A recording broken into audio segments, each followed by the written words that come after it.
So the Torah itself, as it was revealed to Moshe, has four segments, four main segments. One is called, pick a mitzvah, any mitzvah you want. Tznius, okay? So the simplest level, okay, of tznius, which is called pshat, the acronym is pardes, which means an orchard. The pshat of tznius is be concealed. Your body belongs to you. Don't flaunt it. Cover this, cover that. That's pshat. Remez is where you look at the words and you say, where else is this word used? This is part of the Mosaic tradition. So the word tznius literally means not modesty. What's its literal meaning? Do you know? Concealment, hiding. So in order to reveal what's inside, you have to conceal what's outside. The next level inward is called drush. Drush means explanation, and what is the inside, and what is the outside, and how do they interact? The deepest level is called sod, which will relate everything to the soul and its power or to God. Okay? So by the nature of things, the only way to learn Torah is from the outside in.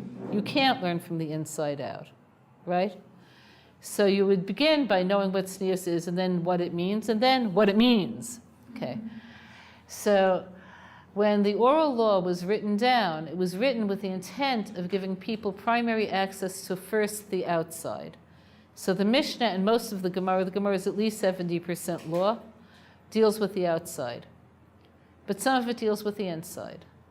So the name of the parts of Gemara that deal with the inside is Agada. Not Haggadah with an H, Agada, which means that which was told. Okay, however, even there, not everything was written down until somewhat later. Why not? Why do you think the deep secrets were not written down? At least not initially. Because you have to have a teacher. Because if you miss up this, you miss up knowing anything about God, your soul, your purpose. So it's taught student to teacher. The first person to write down anything, does this interest the rest of you? Yes. The first person to write down anything of this level, which is called sod, which means secret, was Rabbi Shimon Bar Yochai, who you may have heard of. Going up to Miron. Rabbi Akiva's student. Brilliant, brilliant scholar. So he gathered a circle of 10 very, very well-known scholars around him. He taught them, and at the very end of his life, he decided to write. Okay, he wrote very little at the beginning. He composed what became later known as the Sefer Zohar. Zohar means splendor. Okay? So the Zohar was written in sort of folios, like topics, and it wasn't edited until much, much later, to the medieval era, when it was it found its final editing by the hand of somebody called Moshe de Leon. Okay, clear?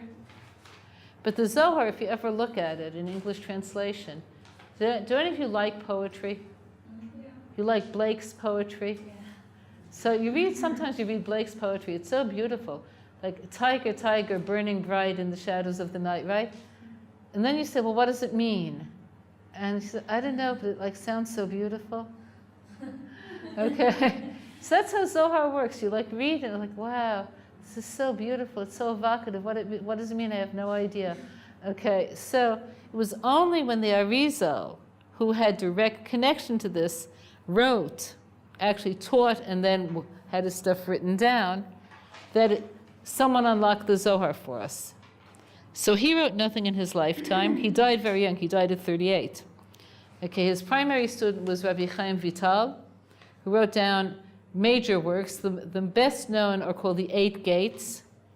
So we have the gate of intent, the gate of Torah, the gate of Gilgul, and a book, and a much more important in terms of how widely it's read, called Eitz Chaim, the Tree of Life. All Kabbalah comes from there. Okay, so that's where it comes from. Clear?